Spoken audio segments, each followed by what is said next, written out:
So hello guys, कैसे हैं आप लोग। उम्मीद कर रहे हैं कि आप लोग बहुत अच्छे होंगे और अपनी अपनी ज़िंदगी में मस्त। आज ना हम आपको एक कहानी सुनाने जा रहे हैं। तो चलिए इस कहानी को सुनकर अब बताइएगा ये कहानी आपको कैसी लगी। और ये हमारे जीवन के आधारित कहानी है, जीवन से जुड़ी हुई कहानी है। तो चलिए शुरू करते हैं। शाम हो रही थी और मैं अपनी बालकनी में कुर्सी लगाकर बैठी। मेरी बालकनी के ठीक नीचे गली दो रास्तों में बढ़ जाती है। एक रास्ता बाहर मुख्य सड़क की तरफ निकल जाता है, दूसरा रास्ता बालकनी के सामने से गुजरता हुआ एक झोपड़पट्टी है। वहां पे जाके मुझे यहीं से बैठे बैठे सब दिख। इस झोपड़पट्टी में ज्यादातर मजदूर लोग रहते हैं। कुछ लोग मिलों में या हाउसिंग सोसाइटियों में चौकीदारी का काम भी करते हैं। घर की जो औरतें हैं ना, आसपास के घरों में झाड़ू पोछे का काम करने निकल जाती है। और जो घर पे रहती है वे लोग झोपड़पट्टी के सामने एक उजाड़ सा बगीचा है, वहां पे जाके बैठ जाती है और आपस में बतियाती है और छोटी बच्चियों के बालों से जुएं बीनती उनकी दोपहरी मजे में कट जाती है। उनके बच्चे जो है ना, अपनी माओं की उपस्थिति में बेफिक्री से उस उजड़े हुए बगीचे में उछल कूद मचाते रहते हैं। डूब ढलते ढलते उनकी महफिल उठ जाती है। उनके जो आदमियों होते हैं ना, उनका आने का टाइम होने लगता है और वे उनके लिए खाना बनाने की तैयारियों में जुट जाती है। इन सब के बीच उनके कान गली से आने वाली घंटी की आवाज़ सुनने के लिए बेचैन रहते हैं। मुख्य सड़क से गली में घुसते हूँ, अपने ठेले पर टंगी घंटी को 2-3 बार जोर जोर से जरूर बजाता है और फिर मेरी बालकनी के सामने उस लैंप पोस्ट के नीचे आकर खड़ा हो जाता है, जो उन दोनों रास्तों का मिलन स्थल है। उसके आते ही झोपड़पट्टी की बहुत सारी औरतें उसके ठेले के चारों ओर जमा हो जाती और सब्जियों लेने के लिए टूट पड़ती। किसी कारणवश बाजार न जाने की वजह से कई बार मैंने भी उससे सब्जियां ली है। उसकी सब्जियों की क्वालिटी बहुत अच्छी तो नहीं कही जा सकती, पर खराब भी नहीं होती है। सबसे बड़ी बात तो यह है कि वह बाजार से कम दामों पर सब्जियां बेचता है। उसके आते ही गली में रौनक आ जाती है। औरतों की उस भीड़ को संभालना उसके लिए थोड़ा मुश्किल होता है। सभी औरतें खाना बनाने में होने वाली देरी की दुहाई देती हुई उसे पहले सब्जी देने का आग्रह करती रहती है। वह सब्जी तौलता हुआ बड़बड़ाता रहता है, मेरे 4 हाथ पाँव नहीं है, सब्जी पूरी तरह तौलने तो दो, फिर कहोगे मैंने डंडी मारी है। चलो एक एक कर टोकरी पकड़ाओ। तभी कोई कहती है, भैया थोड़ा धनिया मिर्ची तो डाल दे। वह आग बबूला उठता है, मुफ्त का नहीं आता धनिया मिर्ची, पैसा लगेंगे। ठीक है, ले लेना पैसे, पर थोड़ी अच्छी तरह डाल देना, चटनी बनानी है। भाभी अच्छा रहेगा, किसी दिन मेरी चटनी बना दो। पैसे का रुबाब डाल रही हो, मेरे पिछले पैसे तो चुका दो, 25 रुपये बका। तब वो औरतें बोलती है, कभी तुम्हारे पैसे रखे हैं क्या, देर सवेर ही सही दे तो देते हैं। यह कहकर वो अपना झोला आगे बढ़ा देती है और सब्जी वाला बुरा सा मुंह बनाते हुए उसके झोले में धनिया और मिर्ची डाल देता है।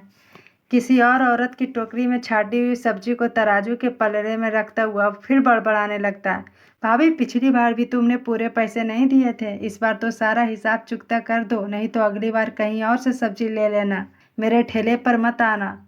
तुली हुई सब्जी को अपने झोले में डलवाते हुए वह कहती है, भैया पिछली बार के 15 रुपये लेकर आई हूँ, इस बार के पैसे कल दे दूंगी। वह पैसे लेकर गिन कर जेब में डालते हुए कहता है, उधार मोहब्बत की कैची है भाभी, कल से बस नकद ही लेना, समझी, मुझे भी अपनी गृहस्थी चलानी है। तभी उसे सुनाई देता है, ए लो भैया, मैं तो आज पैसे लेकर आई हूँ, ये पकड़ो अपने पैसे, फिर ना कहना 2 दिन से पैसे नहीं दिए। आज मुन्ने के बापू खूब टमाटर वाली सब्जी बनाने को कह गए, आधा किलो आलू और आधा किलो टमाटर जल्दी से तौल दो। वह पैसे हाथ में लेकर गिनता है और कहता है, बड़ा एहसान कर रही हो दीदी, 1 हफ्ते बाद पैसे दे रही हो और मन में जो आ रहा है वह भी सुनाती जा रही हो। चलो ये तो हुए पहले के पैसे, अब आलू टमाटर के पैसे भी निकालो फटाफट, तभी तौलूंगी सब्जी।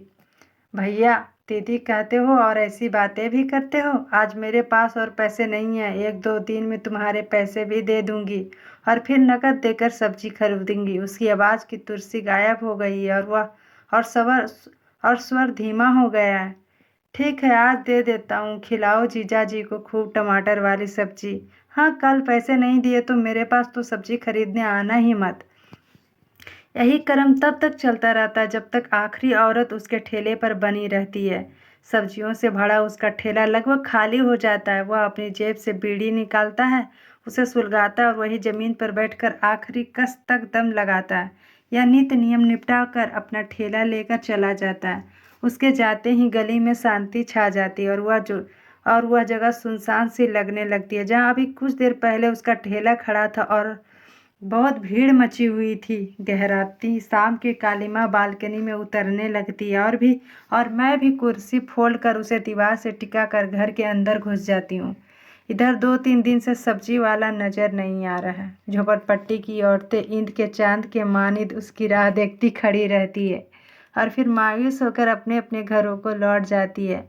उनकी तीसरे दिन भी जब वह नहीं आया तो थोड़ी चिंता होने लगी है। गली में इंतजार करती औरतें भी चिंतित नजर आ रही है। उनकी तरह मैं भी सोचने लगा हूँ कि कहीं वह बीमार ना हो गया हो।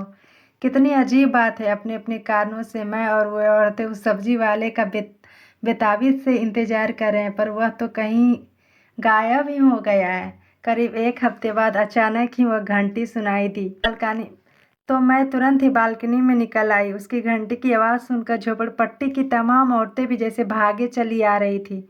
हमेशा की जगह उसने अपना ठेला खड़ा किया और उस पर प्रश्नों की बौछार होने लगी। कहाँ चले गए थे भैया?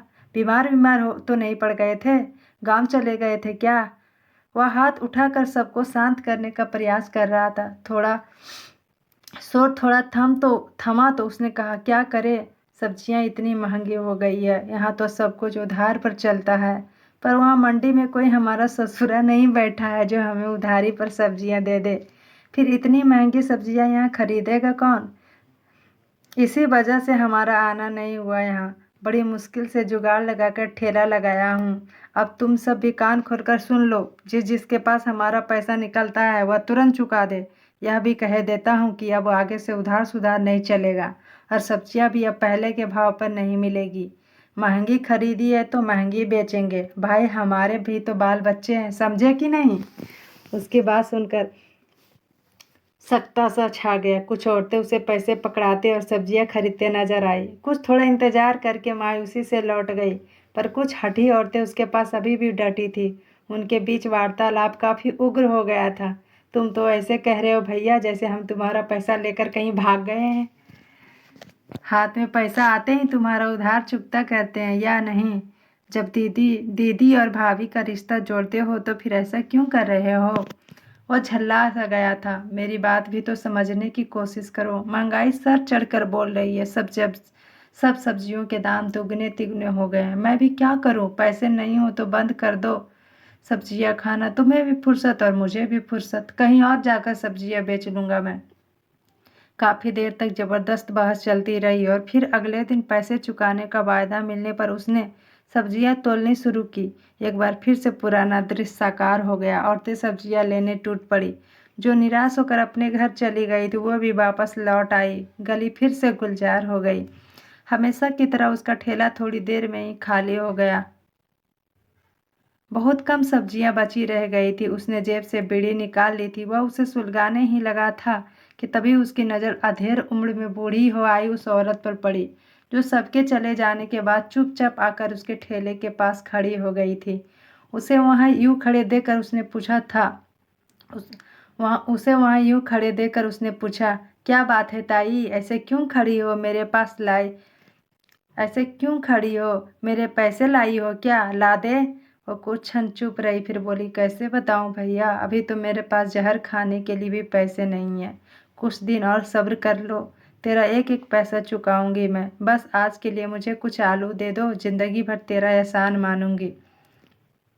ज़्यादा बातें मत बना ताई। तुझे मालूम है ना, मैंने उधार देना बंद कर दिया है। फिर तुझे तो उधार देने का सवाल ही नहीं है। कितने दिनों से तूने सिर्फ उधार लिया है, चुकाने की तो कभी सोची ही नहीं। बोल, मैं गलत कह रहा हूँ तो? क्या बोलूँ मैं? मेरा मर्द पिछले 1 महीने से बीमार पड़ा है। उसका बुखार उतरता ही नहीं। मेरी हड्डियों में भी अब उतनी ताकत नहीं बची है। जो कुछ मजदूरी करके लाती हूँ वह उसकी दवाइयों के लिए भी पूरा नहीं पड़ता। मजदूरी करते करते थक गई हूँ मैं। देह में जान ही नहीं है भैया। 2 दिन से मजदूरी पर जाने की हिम्मत नहीं हुई है मेरी। तेरे ताऊ और मेरे मुंह में 2 दिन से अन्न का एक दाना भी नहीं गया है। पानी कब तक पेट की आग बुझाएगा? तू कुछ आलू दे देगा तो पेट में कुछ चला जाएगा।